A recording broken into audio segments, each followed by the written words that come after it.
Welcome to Ajay IT education. चलिए आज हम देखेंगे एक नए चैप्टर जिसका नाम है डीसी मोटर। इस चैप्टर में हम पढ़ेंगे डीसी मोटर क्या होता है, उसका वर्किंग प्रिंसिपल क्या है, इसका इस्तेमाल कहाँ होता है। तो सबसे पहले अगर डीसी मोटर के परिचय की बात करें तो डीसी मोटर एक ऐसा डिवाइस है डीसी मोटर में हम लोग क्या देते हैं, विद्युत धारा देते हैं। डीसी मोटर में हम लोग इनपुट क्या कराते हैं, विद्युत धारा, और आउटपुट क्या मिलता है, मैकेनिकल एनर्जी, यांत्रिक ऊर्जा। तो इसका अगर परिचय हम करेंगे तो विद्युत मोटर वह युक्ति है जो विद्युत ऊर्जा को यांत्रिक ऊर्जा में कन्वर्ट करता है, परिवर्तित करती है। ऐसी युक्ति को हम विद्युत मोटर कहते हैं। इस विद्युत मोटर की कार्यप्रणाली अगर हम समझेंगे तो जैसा कि हम सभी जानते हैं, डीसी जनरेटर की बात अगर करें तो डीसी जनरेटर का जो वर्किंग प्रिंसिपल है, Faraday's law of electromagnetic induction, DC motor का भी वही वर्किंग प्रिंसिपल है। डीसी मोटर भी Faraday's law of electromagnetic induction पर काम करता है।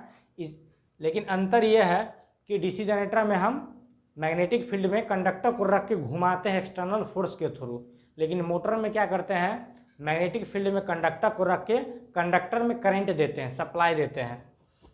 अर्थात यहाँ आप देख सकते हैं ये चुंबकीय क्षेत्र में कंडक्टर को रखा गया है और इस कंडक्टर में सप्लाई दिया गया है।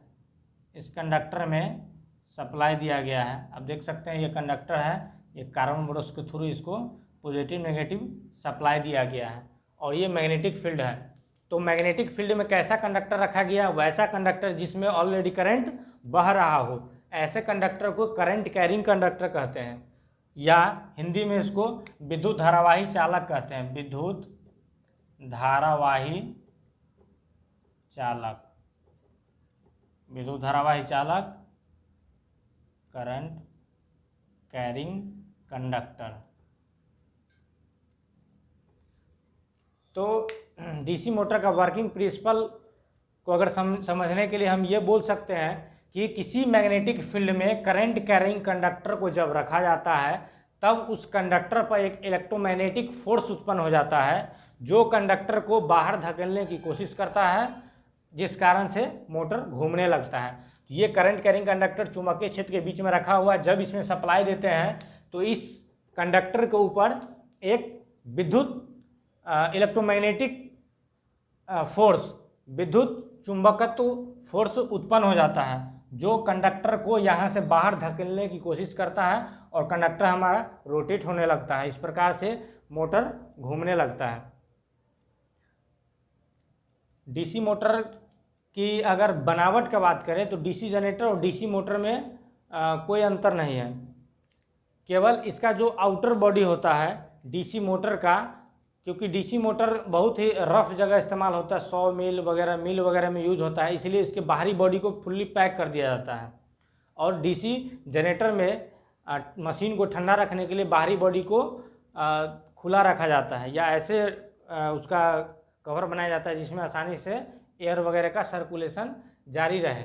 इस मोटर में अगर हम घूमने की दिशा की बात करेंगे तो हम देख सकते हैं यहाँ से पॉजिटिव करंट गुजरेगा, यहाँ से देंगे कार्बन ब्रश होके। अगर करंट इस दिशा में आ रही है और यहाँ से रिटर्न हो रहा है तो मोटर का जो रोटेशन होगा हमारा रिवर्स होगा, करंट की दिशा के विपरीत होगा। करंट ऐसे गुजर रहा है तो मोटर ऐसे घूमेगा, ठीक है। मोटर के घूमने की दिशा क्या हो जाता है, विपरीत हो जाता है। तो इस डीसी मोटर में कंडक्टर पर लगने वाले चुंबकीय जो बल है, जिस कारण से इसमें एक बल उत्पन्न होता है और ये घूमने की कोशिश करता है, उस बल की दिशा अगर ज्ञात करने की बात करेंगे तो डीसी मोटर में के कंडक्टर पर लगने वाले चुंबकीय बल की दिशा ज्ञात करने के लिए हम फ्लेमिंग्स के बाएं हाथ का इस्तेमाल करते हैं। फ्लेमिंग के बाएं हाथ का जो नियम है उसका इस्तेमाल करते हैं। फ्लेमिंग के बाएं हाथ के नियम अगर की बात करेंगे तो सबसे पहले हम इसका फिगर ड्रॉ करेंगे। बाएं हाथ का नियम, ये आपका अंगूठा हो गया, ये बीच की उंगली हो गई, पहली उंगली, ये बीच की उंगली हो गई,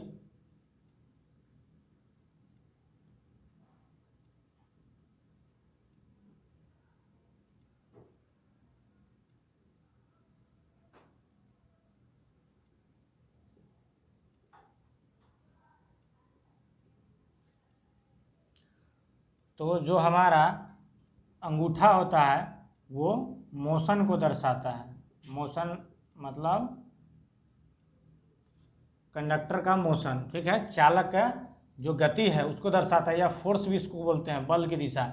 और जो पहली उंगली है ये फ्लक्स की दिशा बताएगा और बीच वाली उंगली करंट की दिशा बताएगी। फ्लेमिंग का बाएं हाथ का नियम यही कहता है, किसी डीसी मोटर में घूमने वाले कंडक्टर पर लगने वाले बल की दिशा अगर ज्ञात करना हो तो फ्लेमिंग के बाएं हाथ का नियम करते हैं। फ्लेमिंग के बाएं हाथ के नियम के अनुसार हम अपने बाएं हाथ के प्रथम 3 उंगली को परस्पर 90 डिग्री समकोण पर रखते हैं। इस प्रकार से रखें कि जो हमारा कंडक्टर है वो मोशन की दिशा बताता है, मतलब कंडक्टर के घूमने की दिशा या उस पर लगने वाले फोर्स को बताता है, और बीच की उंगली मैग्नेटिक फ्लक्स को बताता है। पहली उंगली तो बीच वाली उंगली उसमें से बहने वाली या दी जाने वाली करंट की दिशा बताते हैं। इस प्रकार से फ्लेमिंग्स का left hand rule DC motor पर लागू होता है।